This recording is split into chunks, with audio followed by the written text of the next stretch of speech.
Dugay na dyan ko makalaag sa apartment ni Babe. Excited ko makita niya ron. Mingon, majigog taman siya. Unta na siya diri. Murag, siguro kinaman yung chinilas diri oh. Ay, tama. Kinayang mga friends diri oh. Mga tahanan lang ko, Babe.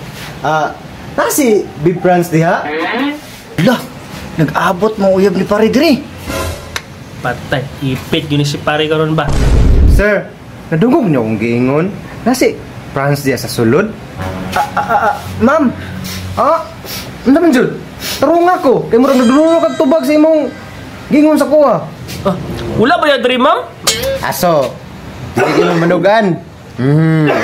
Siya nga, oy, nato kipahatag palipay sa inyo ba?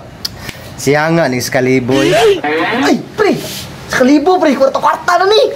Ya, saan plano ni? Bulgar to si pare? Bulgar at uy! Huwag sa kalibo na! What? Sayang.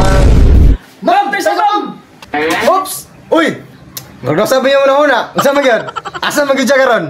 Nasa kwarto, ma'am! Naikauban ba eh! Babe, bantay lang karon. Liabon gyud karon. Bantay ka lang ron. Ako ba nagbayad ni mong apartment? Grabe ka. 1 hour later. Oh, boy, klaro, pare ay. Gibulgar jud ko ninyo man. Ako yung black kayo. Ayas diri, bagay kag naong ako nagbayad din ni mong apartment diri niya magdadala kag babae. Ay!